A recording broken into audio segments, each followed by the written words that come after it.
Welcome to the Trump Watch. We hate doing this segment. We really wanted to end it, but the script just didn't feel right without the Trump Watch, so we left it in I'll be here. honest, I did cry for a little bit before doing this. I mean, it's got to put, but just hearing his name, it shatters my soul. Yeah, we had to work towards this. One thing is people don't understand is that people are totally entrenched, engrossed even in this Trump universe. I mean, have you heard of Trump TV, Nev? There's Um, literally Excuse me. There's a television thing for this fashion. it's essentially, I mean, it's a bunch of channels. So it's like Trump TV stands for like Fox News and like all Oh of these very no. like Fox Oh, and Friends. The Good Morning America, The View. Trump TV is it's just it's gorgy, it's bingy, it's this awful, gross like amalgamation of Americana. And you know the person who sold Trump TV did it because he knew Trump supporters were dumb. He thinks you're just dumb enough to buy it. It's it's this gross company that's trying to form, and I'm worried it's going to work. If I'm being honest with you, Nev, I'm worried it's going to work. well, what we need to focus on is assembling a small legion of fact checkers and approved journalists so that we can be sure to continuously fact check and assess the lies that this network will obviously spew out. I'm going to tell you this: if Trump Watch, if Trump TV goes live, Trump Watch is never stopping. The Trump Watch never stops. Trump Watch never stops. We're going to keep Trump accountable, including Trump TV. We're going to watch every. I'm going to watch every Trump TV channel. I, You know, I don't know if I can sit through it now. I don't want to be traumatized by the end of it. it's hard, and that's what this election feels like in a lot of ways. Like I feel like I've already reached my emotional peak. Yet each day it just keeps on getting stacked on top of each other. I mean, Trump just keeps on squirming. He, we get people, from Purdue, real smart people like Loeffler, saying great stuff like this election rhetoric is dumb. We all know that you lost, and somehow he just keeps on talking. Why won't Trump stop talking, Nev? It's like he won't. He's refusing to concede. So, in my eyes, this is just a fascist coup. Yeah, and Is this it's is all it is. it's dangerous too. Like I don't want to attempt to make light of this. I think this is a deeply dangerous situation that we find ourselves in. I mean, a I'm pretty dangerous. sure Hitler tried something like this. Yeah, exactly. This is a dangerous situation for American democracy. We stand at the precipice of what could be the destruction of our nation, uh, and the only person who stands to save us is Joe Biden. And what are we doing? We have people screaming fraud, calling Joe Biden a false prophet, whatever. But they don't understand. You're literally, if you're voting for Trump, you're voting for the Antichrist.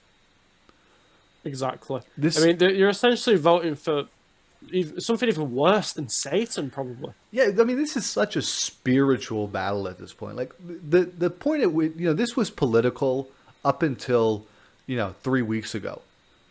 Once Trump said he wasn't going to concede, and we saw the path we're going down, this stopped being political and this started being spiritual. This is spiritual warfare, and It's like what Joe Biden said: the battle for the soul of the nation. it's a battle for the soul of the nation, and we need all of our soldiers to be ready. That's why I'm calling out to you guys, our fans. If you are a fan of NNN News, I need you to find your chakra, to create a shrine, and to focus your energy, because it's your spiritual energy which Joe Biden will need. Your spiritual energy and your donations, Joe Biden will need to secure this election. And if you want an example, I did a video a while back where I did a little prayer for Joe Biden. I said happy birthday to him. That was So powerful. it's something like that. You might want to put a little candle up or something like that, a few pictures. And it's not Basically, something you can use to channel your energy in. and it's not like a weird thing. Like people are always like, "Oh my God, he built an altar. He's so weird." But like I building, know, it's like they it's call me not creepy and stuff like that. I mean, it's just rude. building an altar isn't even weird in 2020. Like building an altar is just the way you dance nowadays. Like Yeah, I mean, as a witch, you must have a lot of experience with altars. of course. I mean, have you ever seen Footloose, Nav? Which one's that? Is It's that the it's a it's a POC movie. character? It's a movie with Kevin Bacon where he grows up in a small town and he learns the importance of dance. And in a similar way, we're learning now the importance of spirituality and the importance of sort of the emotional dance, the spiritual dance, the path of the soul, being directed through the internet and being directed through these spiritual reliquaries which we create for ourselves, towards Joe Biden, and it's the thing that's going to topple over Trump. And this is, I mean, I've said this for a while now. I am absolutely in favor of a new journalist-approved religion. oh, for sure. This is a battle of good and evil. This is Cain Abel. This is classic stuff we're cutting into here. Also, No, I don't appreciate Bible references. That's a sorry. hate book. We don't speak of hate books here. I'm sorry. I'm just using it as a metaphor. I'm using it in metaphor. I apologize. I will say we are seeing, luckily, more and more spiritual warriors, who are taking the difficult journey from being Republican to being Democrat. This is a journey. I'm going to be honest with you guys. I don't know if I've disclosed this here on the show, but yeah, I was a Republican at one point, and Oh no. I'm being honest. This is masks off. This is a time to be honest. At one point, I was Republican, but I saw the light of Joe Biden. I saw the light of Obama. When I saw Joe Biden and Obama running, I knew I had to vote for Obama. It's that simple. And ever since I voted for Obama, once you go blue, it doesn't matter who, you're going to vote blue. I'm in for a penny, in for a pound. I'm in for Joe Biden, and I'm glad that we're going to see more and more Republicans like this, like the Arizona governor, who has become the latest sort of to go against Trump and to sort of show his open support for Joe Biden, this is a very powerful move. What do you think it is that's making these people feel safe enough to sort of come out like this now? Because this is a coming out in a lot of ways. Well, if I like to think of the final days of World War II in 1946 or whenever it was, and you can imagine Hitler and his generals in the bunker. Some of them might, surrender, defect, run away, that kind of stuff that was seen. So yeah, it's essentially that. It's a sinking ship right now. There's people trying to jump, get on the raft, swim away, or that kind of thing. Yeah, yeah, and what I'm always wondering when we see stuff like this is how can we simplify things? That's one of the biggest, people don't understand, one of the biggest jobs that we have as news people, news persons, as people of the media, is we need to simplify, these very complex issues and distill them down into, a few words that I can then give to you as a member of the public that you can consume. Because, when you really cut down to brass tacks, your general run-of-the-mill person's an idiot, and they fall for Trump's, firehouse of falsehoods. They watch Trump TV. They're tuned in. They don't realize that, the Antichrist will come to you as a lamb. The Antichrist will come to you saying he is Christ.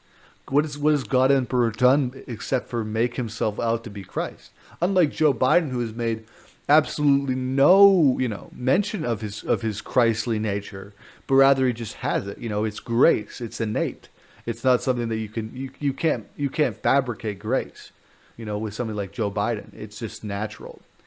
It's just that aura that you trust him. Like, tell me, Nev, the first time you heard Joe Biden tell one of his amazing, campfire stories, were you not entranced? When I first heard Joe Biden speak, I really thought I was gay for a moment. Yeah, I was really questioning my sexuality. It was a very odd time for me. It's transcendent, and it's really one of those things where the first time I heard Joe Biden, I didn't know who Joe Biden was. I didn't have this concept of Joe Biden politician. All I heard was this voice, this comforting male voice that I was just able to let it be my mind and let it just, I fully became entrenched in Joe Biden's voice for that moment, and it was transcendent. Did I ever tell you the dream I had when I was a child, Norm? No, let me hear it. So when I was a child, I remember having a dream. This one stuck with me. I remember lying and just scared. I was surrounded by, I don't know why it was a wall. I know why now. And I could hear some horrible laughter. I'm pretty sure it was Trump's. And I remember just this figure coming down towards me from the sky, just with a heavenly voice. And I know now that the one who'd come to save me was Joe Biden. I just knew it. I could feel it in my soul. And now here I am, many years later, fighting for that man who saved me in the dream and set me down the path of journalism. That's beautiful. I think that's what we have to close the show off on, man.